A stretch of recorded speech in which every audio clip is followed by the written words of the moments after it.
Hello guys, welcome to the my channel correct speaks Telugu.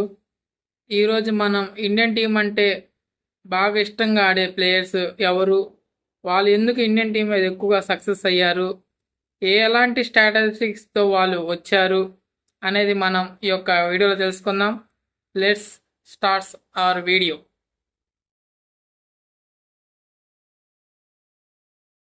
అసలు Indian team అంటే చాలామంది players భయపడతారు.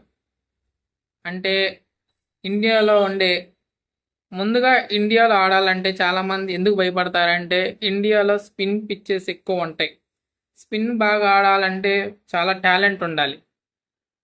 అలాగే మన హోమ్ కండిషన్స్ కూడా వాళ్ళు అలవాటు చేసుకోవాలి. ఇక్కడ కండిషన్స్ బాగా అలవాటు చేసుకున్నా సరే వాళ్ళు చాలామంది ఫెయిల్ అవుతూ ఉంటారు.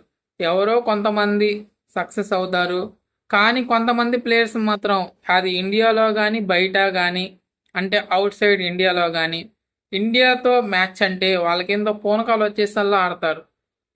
అసలు ఎవరికి లేని రికార్డ్స్ అన్నీ వాళ్ళకే ఉన్నాయి. అలాంటి ప్లేయర్స్ ఎవరనేది మనం ముందుగా తెలుసుకుందాం.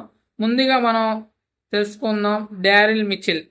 ఈ మధ్య జరిగిన ఇండియా వర్సెస్ న్యూజిలాండ్ 3 మ్యాచ్ల వన్డే సిరీస్లో అతని యొక్క పర్ఫార్మెన్స్ ఏ విధంగా ఉన్నది అనేది మనం తెలుసుకుందాం. అసలు డారిల్ మిచెల్ అంటే ఎవరు? ఈయన యొక్క న్యూజిలాండ్ చెందిన ప్లేయర్. అతను ఎక్కువగా మ్యాచెస్ చాలా లేట్గా ఇంటర్నేషనల్లో డెబ్యూ చేశాడు. ఇప్పుడు ఎంత అతని ఏజ్ ఎంత వచ్చేసి 34 35 సంథింగ్ ఎంత ఉంది. అలాంటి ప్లేయరు లేటుగా డెబ్యూ చేశాడు. అలాగే మ్యాచెస్ కూడా చాలా తక్కువ ఆడింది. ఎక్కువగా న్యూజిలాండ్లో హోమ్ కండిషన్లో స్వింగ్ సీమ్ కండిషన్స్ అక్కడ ఫ్లాట్ పిచ్చెస్ ఉంటాయి. అలాంటి ప్లేయరు ఇండియాలో సక్సెస్ ఎలా అయ్యాడనేది మనం తెలుసుకుందాం. అతను ఎక్కువగా స్పిన్ బాగా ఆడతాడు. మన ఇండియాలో ఎక్కువగా స్పిన్ పిచ్చెస్ ఉంటాయి కాబట్టి న్యూజిలాండ్లో ఎక్కువగా స్పిన్ ఆడే ప్లేయర్స్ చాలా తక్కువ మంది ఉంటారు. వాళ్ళలో కేన్ విలియమ్సన్, టామ్ లేథన్, అలాగే డారిల్ మిచెల్. డారిల్ మిచెల్ ఇండియాతో జరిగిన వన్డే మ్యాచెస్లో చాలా అద్భుతంగా ఆడాడు. అతను చాలా ఎక్కువ వన్డే మ్యాచెస్లో అతని యావరేజ్ ఆల్మోస్ట్ 60 దాకా ఉంది. ఇప్పుడు వన్డే ర్యాంకింగ్స్లో నెంబర్ 2 పొజిషన్లో ఉన్నాడు. అతను ఇండియాతో జరిగిన లేటెస్ట్గా 3 వన్డేల సిరీస్లో 350 పైగా రన్స్ చేశాడు. ఒక సెంచరీ ఉంది, అలాగే 2 హాఫ్ సెంచరీలు కూడా ఉన్నాయి. అలాంటి డారిల్ మిచెల్ ఇండియాతో మొత్తం 13 మ్యాచ్లు ఆడాడు. 13 మ్యాచ్లు అతని బ్యాటింగ్ వచ్చింది 11 ఇన్నింగ్స్. అంటే మ్యాచ్లు ఆడాడు కానీ బ్యాటింగ్ రాలేదు. అతను నెంబర్ 4 బ్యాటర్. అంటే వన్డేలో నెంబర్ 4 బ్యాటర్ అంటే చాలా తక్కువ బ్యాటింగ్ అనేది వస్తుంది. అంటే వస్తుంది ఆల్మోస్ట్ 80% బ్యాటింగ్ అనేది వస్తుంది. రేర్ కండిషన్లో బ్యాటింగ్ అనేది రాదు. అలాంటి ప్లేయరు 11 ఇన్నింగ్స్ ఆడితే ఇండియాతో 750 పైగా రన్స్ చేసి 120 యావరేజ్. 120 యావరేజ్ అంటే ఇది అన్బిలీవబుల్ యావరేజ్. అంటే ప్రతి మ్యాచ్కి 120 రన్స్ చేస్తున్నాడని అర్థం.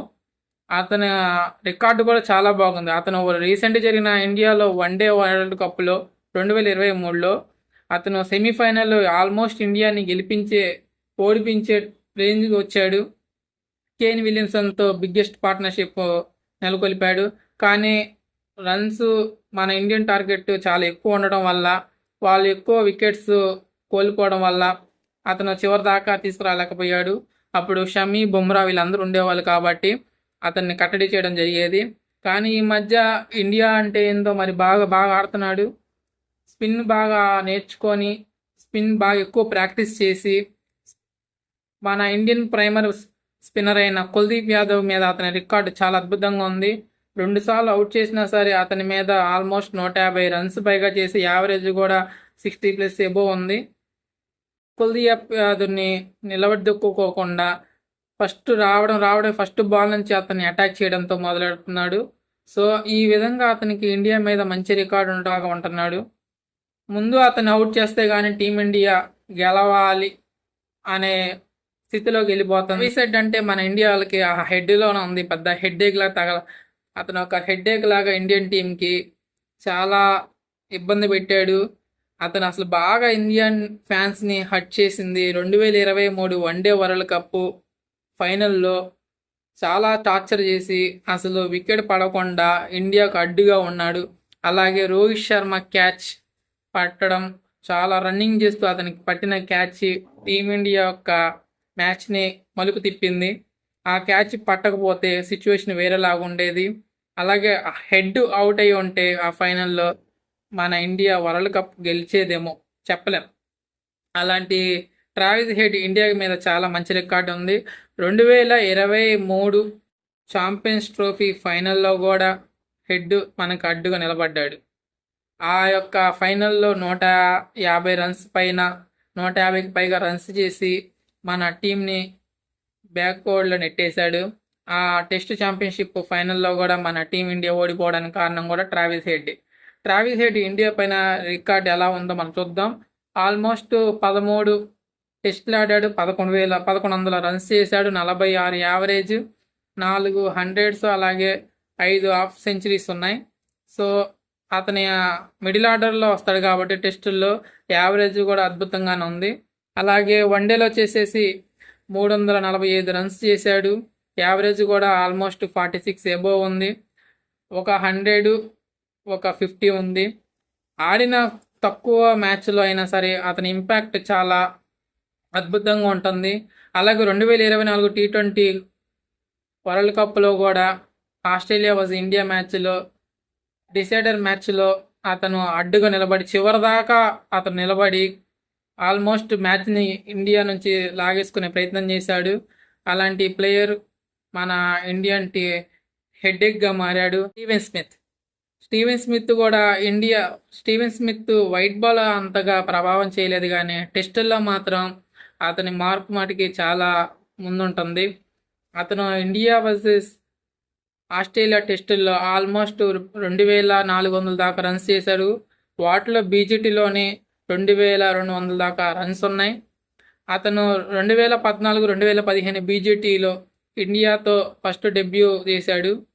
అంటే డెబ్యూ అనేది 2013 ముందుగానే చేశాడు, కానీ అతని యొక్క రియల్ మార్క్ అనేది 2014, 2015 బీజీటీలో బయటపడింది. ఆల్మోస్ట్ 4 మ్యాచ్ల టెస్ట్ సిరీస్లో దగ్గర 750 రన్స్ చేశాడు. ఆ యావరేజ్ వచ్చేసి 128, అంటే ఎవ్రీ మ్యాచ్ 128 రన్స్ చేశాడు. ఆ యొక్క సిరీస్లో విరాట్ కోహ్లీ కూడా 692 రన్స్ చేసి ఆల్మోస్ట్ స్టీవెన్ స్మిత్ కూడా పోటీకి నిలబడ్డాడు. Steven Smith India versus Australia BGT సిరీస్లో చాలా అద్భుతంగా ఆడతాడు.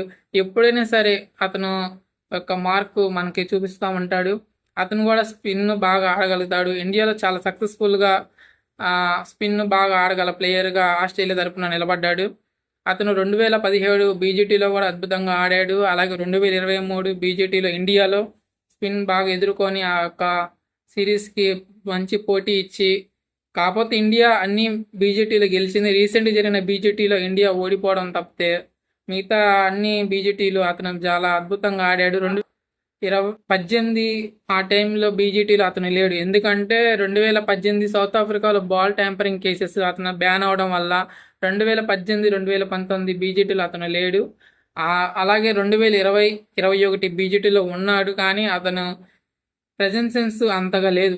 అతను బాగా ఆడారు, కానీ బీజీటీ ఇండియా గెలిచి ఎటువంటి సీనియర్ ప్లేయర్స్ లేకుండా ఇండియా తరఫున మనం గెలిచి ఆ యొక్క బీజేటీని మనం కైవసం చేసుకున్నాం.